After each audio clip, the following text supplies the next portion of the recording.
मेरी छोटी सी नाव तेरे जादू भरे पाँव, मोहे डर लागे राम।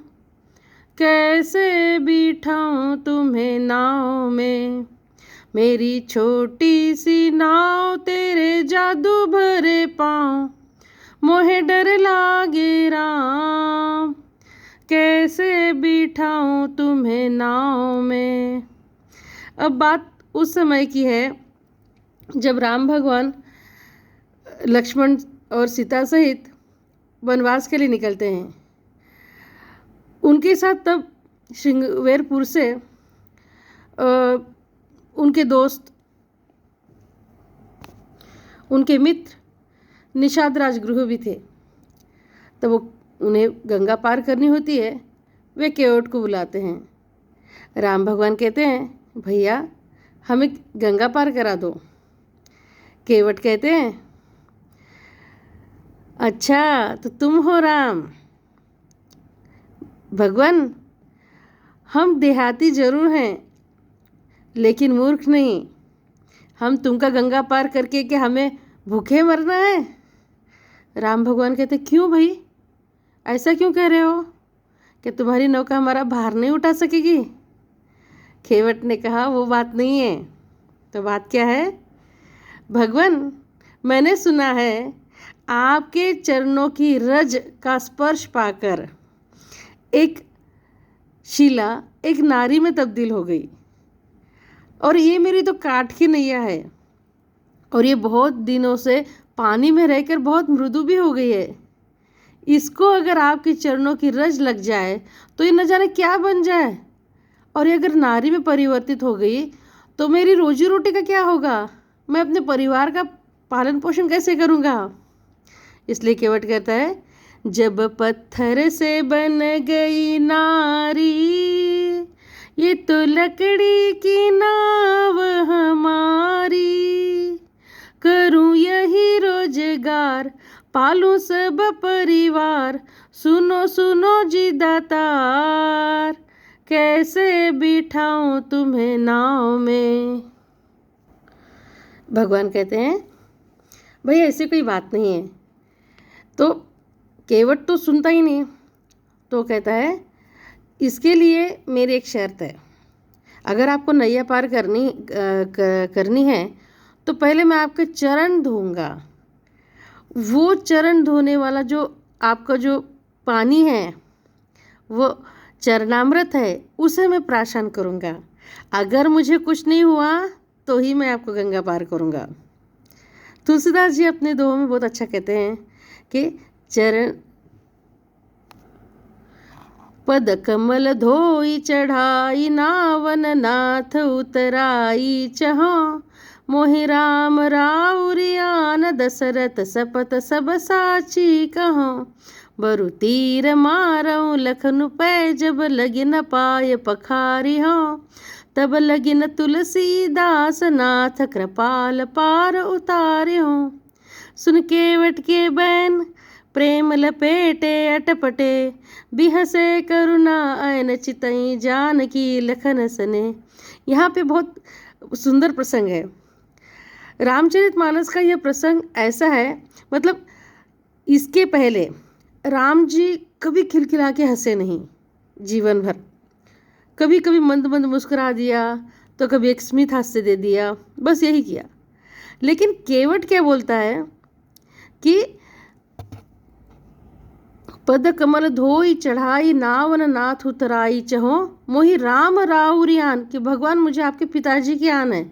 आप कोई कसम खाएगा तो अपने माँ बाप की खाएगा, सामने वाले की माँ बाप की थोड़ी ना खाएगा। क्यों भाव विभोर हो गया है प्रभु को देखकर। तो अटपटी सी बातें बोलता है, उल्टी पुल्टी बातें बोलता है, तो भगवान जोर से मुस्कुराते हैं। फिर अब केवट एक शर्त रखता है कि मैं आपके चरण कमल धोऊंगा। तो भगवान कहते ठीक है भाई, लेके आ।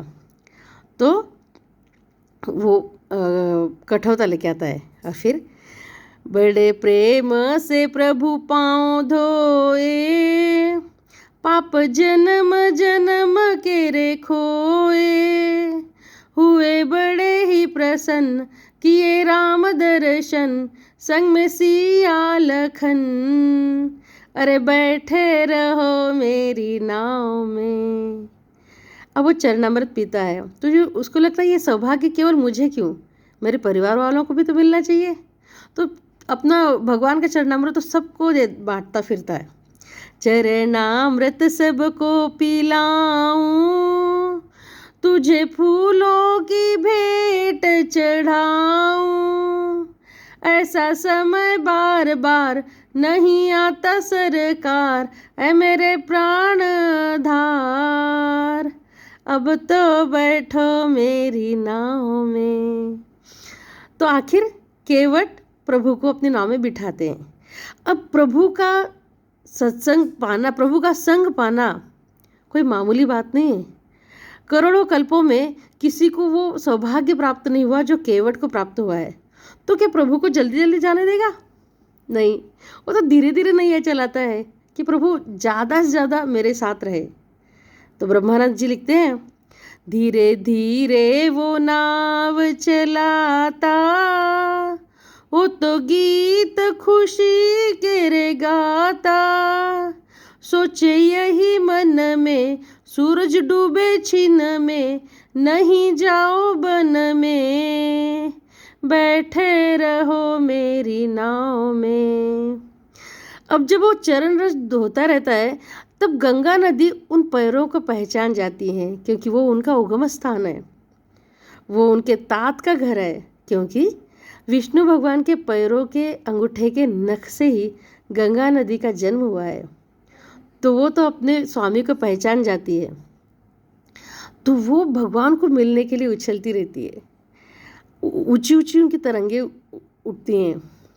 तो राम भगवान कहते हैं, अरे नैया लेने लगी रे हिचकोले, तब केवट से श्री राम बोले, केवट नैया तू संभाल गंगा आई तेज धार, ये डूबेगी मझधार, जो ना बंदी न लगाई तूने नाव में, राम मेरी छोटी सी नाव। अब केवट तो बड़ा होशियार था।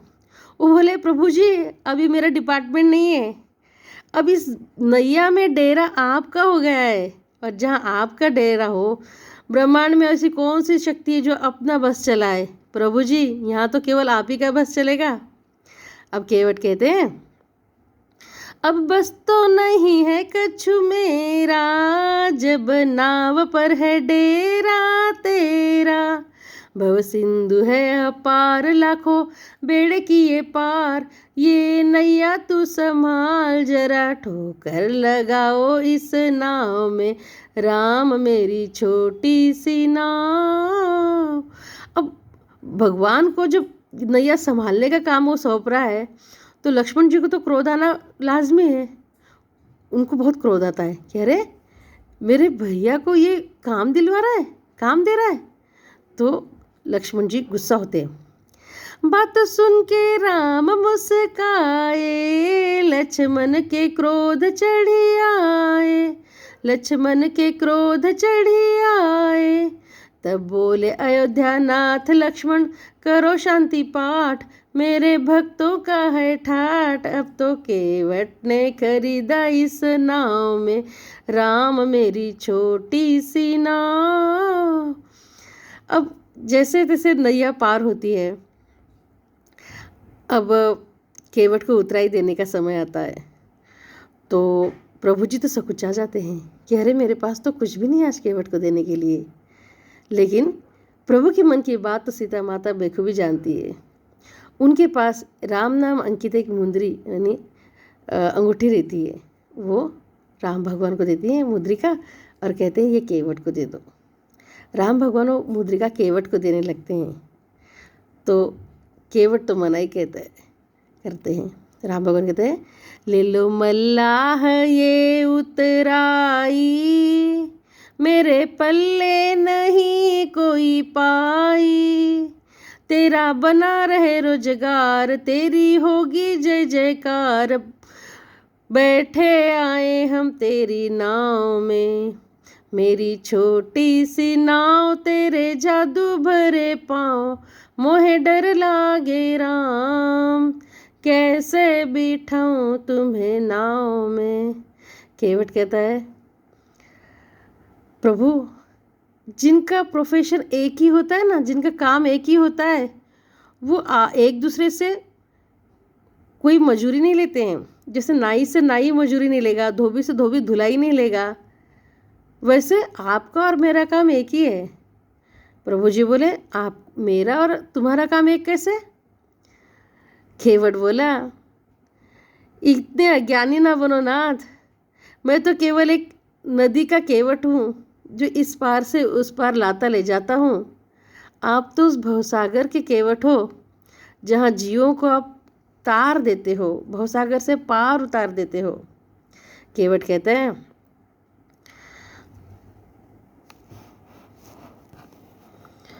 अरे जैसे हम हैं खेवैया वैसे तुम हो, भाई भाई से लेना शर्म है। मैंने नदी की है पार, करना भवसागर तुम पार, ब्रह्मानंद की पुकार। बैठे रहो मेरी नाव में, मेरी छोटी सी नाव तेरे जादू भरे पाँव, मोहे डर लागे राम, कैसे बिठाऊं तुम्हें नाव में। तुलसीदास जी इसको अलग तरीके से कहते हैं। तुलसीदास जी कहते हैं कि राम भगवान कहते हैं कि उतराई ले लो, तो केवट मना कर देता है। केवट कहता है कि पिय हिय की सिय जान निहारी, मन मुदरी मन मुदित उतारी, कहो कृपाल ले ही उतराई, केवट चरण गए अकुलाई। केवट कहता है, नाथ आज मैं काह न पावा, मिटे दोष दुख दारिद दावा, बहुत काल मैं कीन मजूरी, आज दीनी विधि बनी भली भूरी।